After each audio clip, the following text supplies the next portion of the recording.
Hello everybody. I hope all of y'all are having a good day today.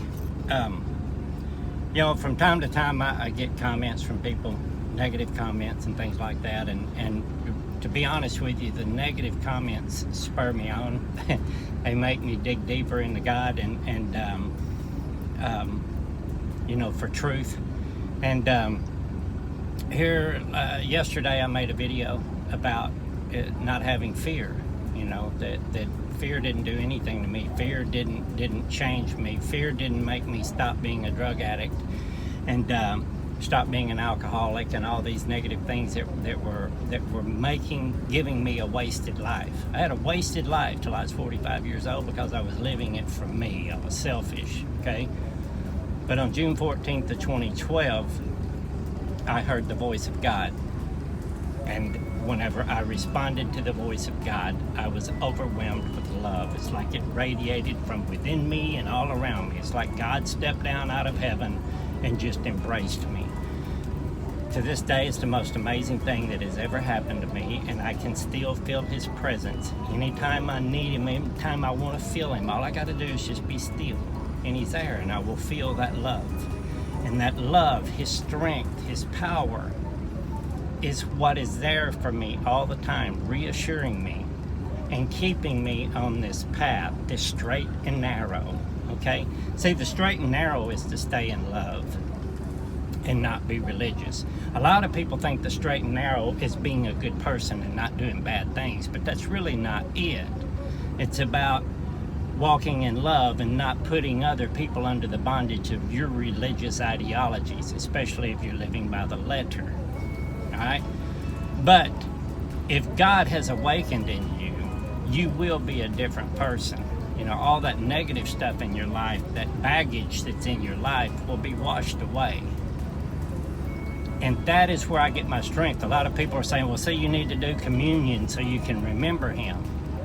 Trust me, if God is awakened in you and you've had that supernatural moment happen to you in your life, you don't ever need to do anything to remember Him, because it's something you will never, ever, ever forget. And He's always there reminding you and communing with you, speaking with you, and strengthening you. I had someone yesterday, after I did that video about fear, he sent me the Bible verse about with fear comes wisdom, And, there's Jeremiah 8:8, the lying pen of the scribes. You see, the Jews created a God in their image, a vengeful, hateful God. The Christians have too, all right? This is a God that will wipe away all your enemies and all that stuff, all right? It says fear is the beginning of wisdom. But when you actually look at that word in the Greek and in the Hebrew, it actually means reverence. It's to have great respect and honor for somebody. And trust me, if God has awakened in you, you will have great reverence. But it is not fear. See, God told me, He said, I need to fear God so that I can stay on the straight and narrow. He said, I need that fear to stay on the straight and narrow.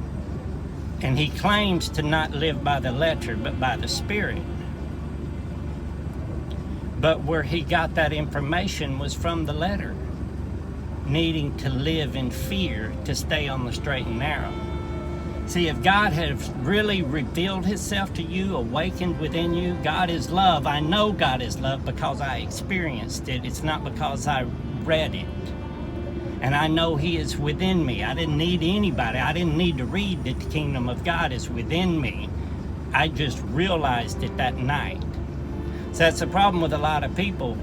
A lot of people are marked with Bible ideology, even if they don't use the Bible anymore. They're still marked somewhat by the Bible and the readings in the Bible. I know a lot of people that are still believing in the baptisms and hellfire and being in fear, but they claim to be led by the Spirit. Well, if you're led by the Spirit, you're led by love. Otherwise, it's just your own voice, your own ideas radiating from you. If love has awakened in you, perfect love casts out all fear. So if love has awakened in you, then you have no fear. I'm not afraid of God because He's my Father. If I was afraid of Him, then that would mean He's an abusive Father. And trust me, He is not an abusive Father.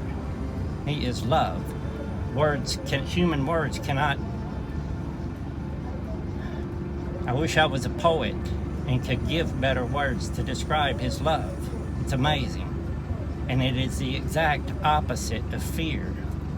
So whenever I have people come to me and claim to have what I have, it makes me jealous, because I'm like, that's not my Father.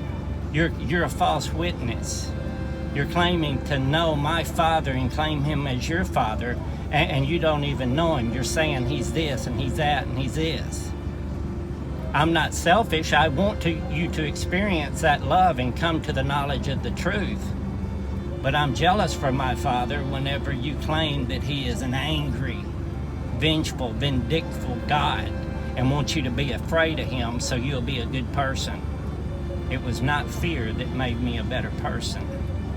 It was God within me that did that. That's why I can never boast. If God is within you, why in the heck would you be afraid of Him destroying you? He's within you. He'd be killing Himself. All right? He's within you. And He's not going to destroy yourself. Yes, sometimes it's painful. That love burns away all that negative stuff that we were holding on to. In my case, I was ready to let go of all of it. I was sick and tired of it, so it was easy. Some people still holding on to things. Religious ideologies, Bible ideologies, even though they've let the Bible go, they're still holding on to a little bit of it. You got to let it all go and just let love rule. That's the only way. And then you'll understand. Got to understand that. All these people, it seems like all the people down here in the temple, and I'm going to do a video on this soon about the 7 stages in the temple of God, and they stay down here in the women's court. In the women's court, the women couldn't go nowhere else in the temple. It's where they had to stay.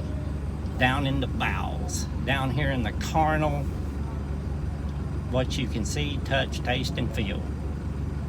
Very carnal, not spiritual. And they stay there. They never could go on up in the temple and go up the throat, walk up the stairs, ascend into the Holy of Holies. They just could never make it out of the women's court. I love you all. God bless.